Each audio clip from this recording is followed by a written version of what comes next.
jalur megatrust yang meskipun pernyataan dari BMKG dapat memicu gempa besar di wilayah Jawa dan Sumatera.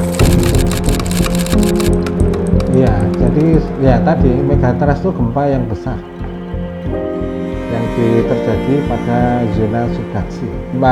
Megatrust itu adalah gempa besar yang terjadi sepanjang zona subduksi. Ya, jadi biasanya disebut mega apa? Karena dia di atas skala 7. Ya sebenarnya untuk gempa bumi megatrust itu disebut mega karena dia magnitudenya adalah besar ya. Biasanya dia di atas 7 ya, 7 atau 6 sehingga disebut sebagai megatrust. Dan gempa ini berlokasi ya, umumnya berlokasi di daerah zona subduksi ya. Dia kalau di kita itu di selatan barat Pulau Sumatera memanjang ke selatan sampai ke selatan Jawa, kemudian ke arah sisi timur. Nah, ini seperti kasus yang 2006 di Jogja itu.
Waktu kejadian Bapak itu aku masih masih tidur sama anak saya laki-laki.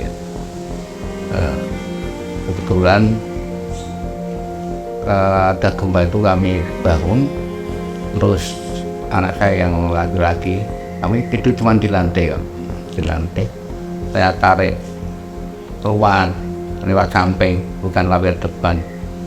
Nah, dari samping kami keluar, ternyata banyak rumah-rumah yang sebelah itu pada roboh. Jadi bagaikan itu seperti takut itu. Kayak debu-debu ya. Debu-debu dari debu rumah-rumah yang roboh itu kan dari takut. Nah, setelah kami tahu itu gempa, kami keluar kami nengok karena kebetulan orang tua saya, bapak dan ibu saya kan di lain RT. Iya. Dari RT. Karena itu kami ke rumah orang tua saya. Karena kan nolong itu kan pertama kan keluarga ya. Keluarga Tiawan baru tetangga. Tetangganya. Gitu. Lain RT lah. Rumah yang sebelah itu udah roboh. Dan ada tetangga situ yang itu Pak Warjono Pak. Kami kan tetap lari terus ke rumah orang tua saya. Setelah orang tua saya aman, baru kami kembali.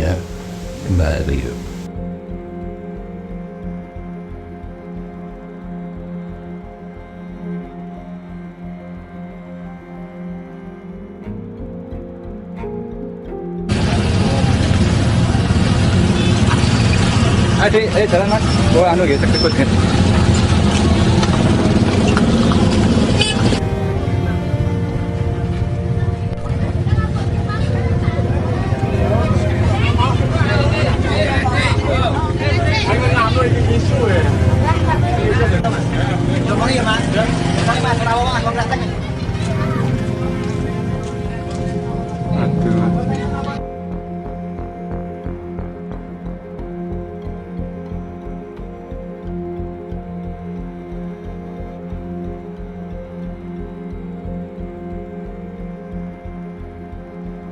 Mungkin nanti Iya, kita itu kirim bisa seng. agak.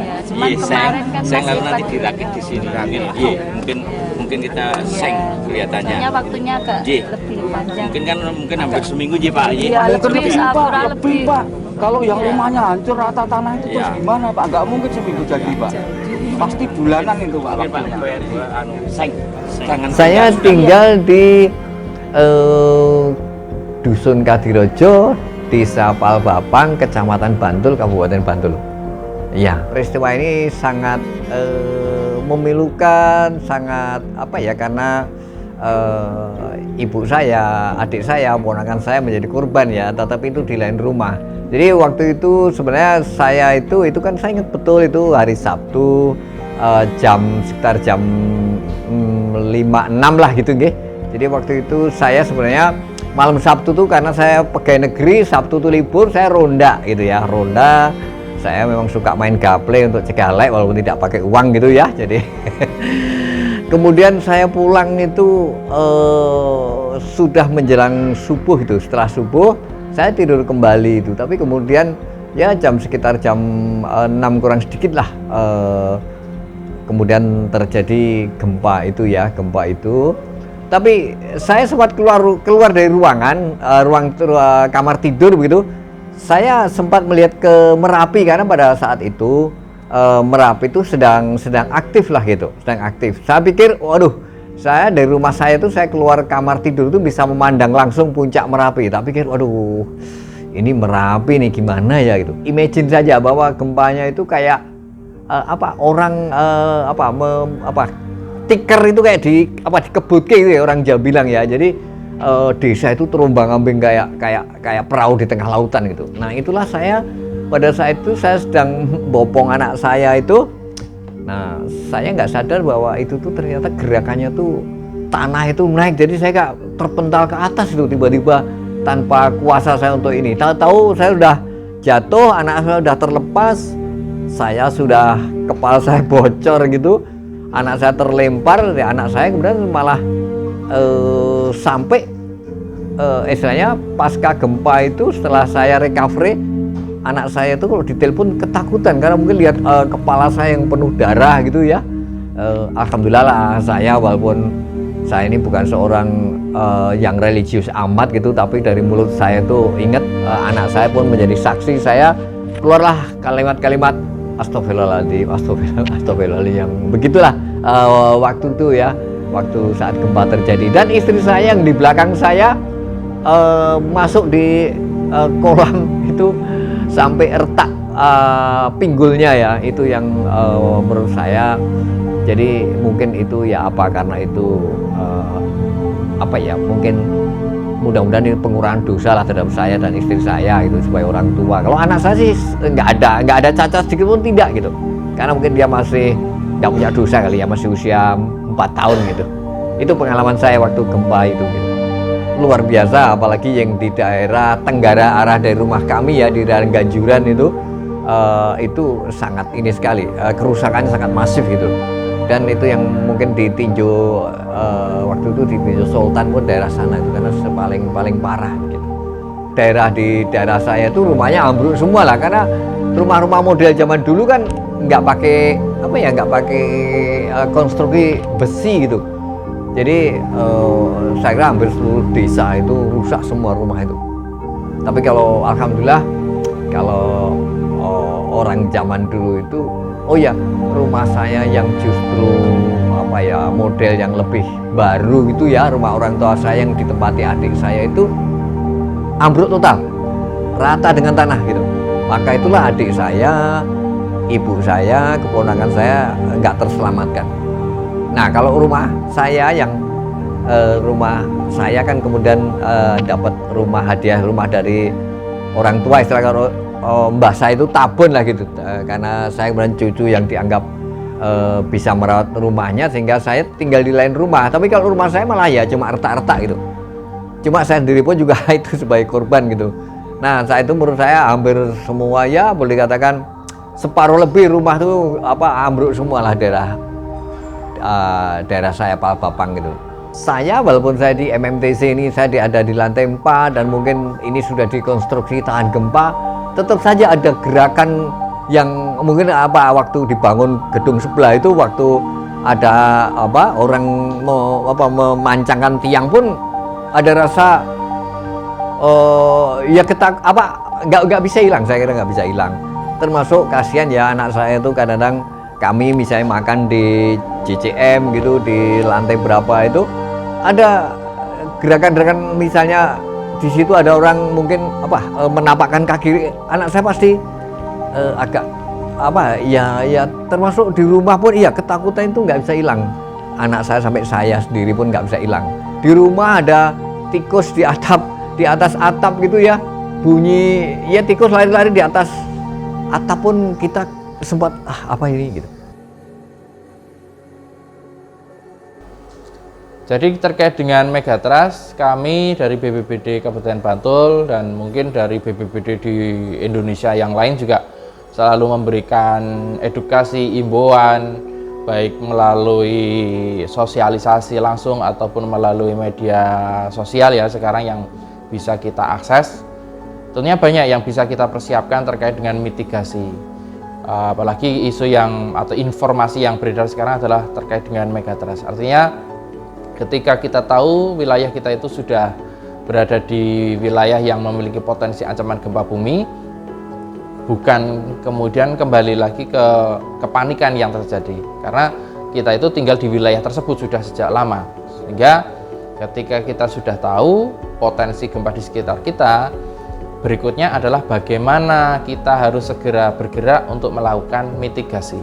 Mitigasi bisa tadi dari melakukan pengecekan bangunannya sudah konstruksinya bagus atau tidak, bangunannya sudah pakai cor atau belum, atau sudah memakai standar besi yang distandarkan untuk bangunan tahan gempa atau belum, atau kalau bangunannya itu bangunan kayu, bagaimana konstruksi atau kondisi perkayuannya, apakah sudah keropos atau masih bagus. Ini harus diperiksa. Jadi tidak harus bangunan permanen gitu ya, tapi bangunan bambu, bangunan kayu pun juga bisa kita rekayasa untuk sebagai rumah yang aman terhadap gempa. Apalagi tadi penataan perabotan di dalam rumah. Bebaskan jalan untuk evakuasi. Kemudian berikutnya, karena gempa tidak bisa diprediksi, artinya yang bisa dilakukan adalah bagaimana kita melakukan latihan rutin minimal 1 tahun 1 kali gitu ya. Berlatih bersama keluarga, latihan berlindung, latihan menuju tempat evakuasi. Dan kemudian selain gempa bumi, tentunya bagi masyarakat pesisir harus mewaspadai potensi ancaman berikutnya. Karena ketika gempa dengan skala magnitud besar, bisa jadi kemudian disusul dengan potensi tsunami. Banyak yang bisa dilakukan, memasang rambu gitu ya, membersihkan tempat evakuasi sementara, tempat evakuasi akhir, berlatih pertolongan pertama, latihan membawa korban dan sebagainya. Ini harus kita lakukan secara konsisten, bertahap. Gempa tidak bisa diprediksi, tetapi bisa kita kurangi risikonya dengan cara berlatih, melakukan mitigasi, melakukan penyiapan infrastruktur dan lain-lain seperti itu. Tenang saja, tsunami ini juga merupakan peristiwa alam biasa. Nah, karena ada beberapa daerah yang mengalami tsunami hanya 1 cm, hanya 2 cm. Ya ini sekali lagi ini hanya peristiwa alam biasa. Kenapa peristiwa alam biasa? Peristiwa alam yang luar biasa menimbulkan korban jiwa, mengganggu penghidupan sampai ke psikologi, itu baru yang disebut sebagai bencana. Sehingga kalau kita berbicara tentang gempa bumi, terjadi setiap hari ada gempa bumi dan kita tidak mengalami dampak, tidak ada korban jiwa, yaitu hanya peristiwa alam biasa. Termasuk juga tsunami. Tsunami menerjang sebuah pulau yang tidak berpenghuni, ketinggiannya hanya 1 cm, ya, tidak ada kerusakan, yaitu berarti peristiwa alam biasa. Ya, ketika tadi catatannya merusak, menimbulkan korban jiwa, mengganggu penghidupan sampai ke psikologisnya, barulah itu yang disebut sebagai bencana. Bagaimana kita menguranginya? Lakukan upaya pengurangan risiko bencana sejak dini, sejak sekarang. Jangan tunggu bencana itu datang, tapi bagaimana kita berlatih mulai dari sekarang.